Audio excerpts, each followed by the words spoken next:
नमस्कार दोस्तों। आज हम इस वीडियो में बात करेंगे कि स्वतंत्र दिवस और गणतंत्र दिवस में अंतर क्या है। इसको थोड़ा डीपली समझते हैं और संविधान को बनाकर 2 महीने लेट क्यों लागू किया गया। देखिए, 15 अगस्त 1947 को हम आज़ाद हो गए अंग्रेजों से।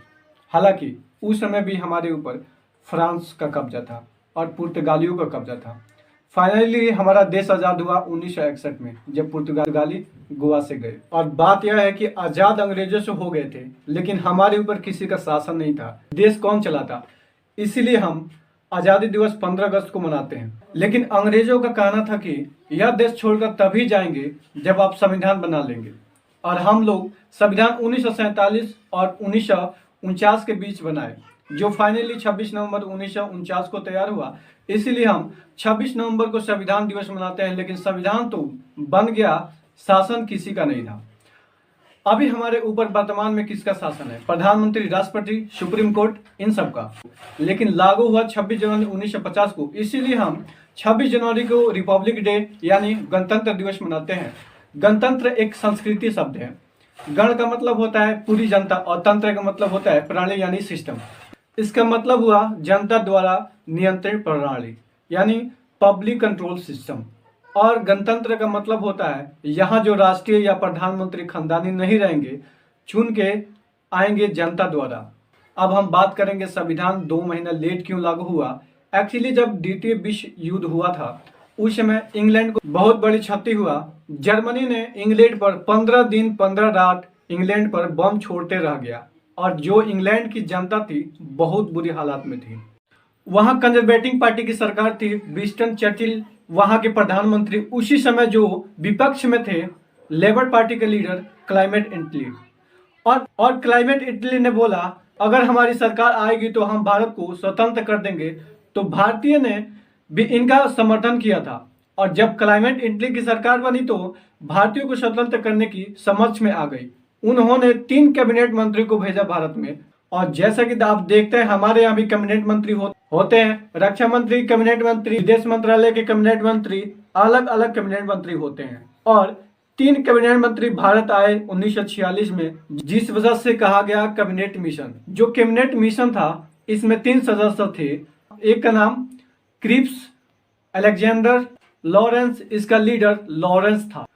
और इन्होंने 3 काम भारत को करने को दिए। पहला इन्होंने कहा और इन्होंने 3 काम भारत को दिए। पहला उन्होंने कहा आप अंतर्राष्ट्रीय सरकार बना लीजिए और 5 सालों तक सीखे सरकार को कैसे चलाया जाता है। इसीलिए हम आजाद हो गए थे 1947 में और प्रधानमंत्री का चुनाव हुआ 1951 में और बने प्रधानमंत्री 1952 में। यानी जो 5 साल सरकार चली थी ये अंतरिम सरकार चली थी, हम लोगों की ओरिजिनल सरकार नहीं थी। इसीलिए जो कैबिनेट मंत्री आए थे वो 1946 में बोले थे आप अपना संविधान बनाइए और जैसे ही ये संविधान लागू होगा हम यहाँ से चले जाएंगे। तो संविधान बनना चालू हुआ कैबिनेट मिशन के द्वारा।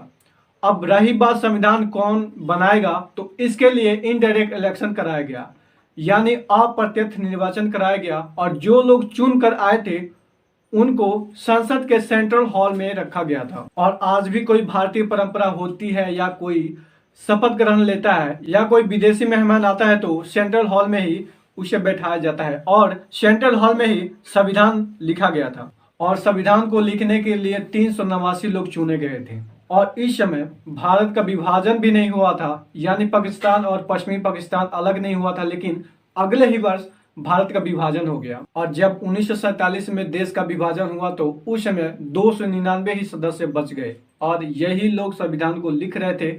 1947 में लिखा गया, कुछ 1948 और 1949 में जब फाइनली संविधान पर हस्ताक्षर करने की बारी आई 1950 तक, तो उसमें से कई लोगों का देहांत हो चुका था। और फाइनली 1950 तक 284 ही लोग बचे थे और 284 लोगों का हस्ताक्षर किया गया। और जो हमारा संविधान है वह ओरिजिनली बुक 13 केजी का है और उस पर 284 लोगों का हस्ताक्षर है, जिसमें 15 महिलाएं हैं।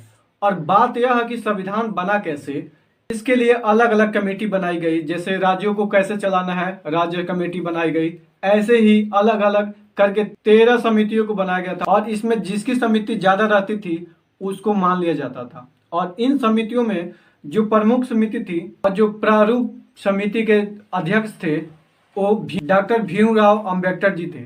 इसी वजह से इन्हें फादर ऑफ इंडिया कॉन्स्टिट्यूशन के नाम से भी जाना जाता है। संविधान के अस्थायी सदस्य डॉक्टर राजेंद्र प्रसाद थे और 2 दिन के लिए अस्थायी सदस्य सच्चिदानंद जी बने थे। और जो संविधान सभा के सलाहकार थे वो BN राव थे। इनका कई देशों के संविधान बनाने में योगदान था और संविधान को 2 साल 11 महीना 18 दिन लग गया था बनने में। और जिस समय संविधान बना था चैप्टर की संख्या 22 थी और जो बाद में जोड़ा गया ABC करके वर्तमान में 25 हो गया। और जो अनुच्छेद यानी आर्टिकल 395 थे इसमें बाद में कुछ जोड़ा गया और वर्तमान में अभी 448 और पहले अनुसूची की संख्या 8 थी, अब 12 हो गई है। और हम बात बता दें आपको, भारत का संविधान दुनिया का सबसे बड़ा लिखित संविधान है। अब हम बात करते हैं 26 नवंबर 1949 को संविधान तैयार हो गया तो 26 जनवरी 1950 को क्यों लागू किया गया। तो ये कहानी शुरू होती है 1929 से। कांग्रेस का हमेशा से अधिवेशन होता था, जो ईयरली मीटिंग होती थी उसे अधिवेशन कहा जाता था। तो कांग्रेस का इसी तरह लाहौर में अधिवेशन हो रहा था दिसंबर 1929 को और इसकी अध्यक्षता जवाहरलाल नेहरू कर रहे थे। इन्होंने कहा अब हमें अंग्रेजों से डरने की जरूरत नहीं है, अब हम 1 इंच भी जमीन से समझौता नहीं करेंगे, हमें पूर्ण स्वराज्य चाहिए। रवि नदी के तट पर जवाहरलाल नेहरू जी ने ये ऐलान किया।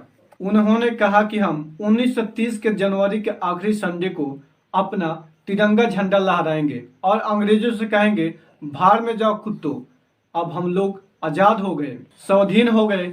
हालांकि हमें इस दिन आज़ादी नहीं मिली थी लेकिन इसे हम मिनी आज़ादी कहते हैं और उसी दिन से हम मनाने लगे स्वाधीनता दिवस।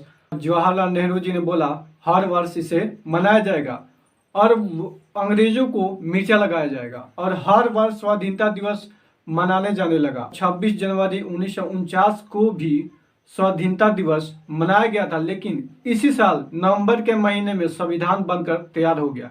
लेकिन यह दिक्कत हो गई कि स्वतंत्रता दिवस तो अपने जगह पर है क्योंकि इसी दिन हमें आज़ादी मिली थी, लेकिन 26 जनवरी 1950 को ही स्वाधीनता दिवस मनाया गया था कि हम अपने अधीन हैं, लेकिन संविधान का कहना था आप अपने अधीन नहीं है, संविधान के अधीन है। अब यही दिक्कत हो रही थी। संविधान लागू कर दिए तो 26 जनवरी स्वाधीनता दिवस का त्यौहार छोड़ना पड़ेगा और जिस त्यौहार को हम पिछले 19-20 वर्षों से मनाते आ रहे हैं उस त्यौहार को कैसे छोड़ा जा सकता था। इससे लोगों का इतिहास जुड़ा था। तो यह सोचा गया कि संविधान लागू कर देंगे 26 नवंबर को ही तो स्वाधीनता दिवस का कोई मान्य नहीं रहेगा। तो यह दिमाग लगाया गया कि अगर 2 महीने रुक जाए तो जनवरी का महीना आ जाएगा, जनवरी के महीने में ही 26 जनवरी को संविधान लागू कर दिया जाएगा। ऐसे दोनों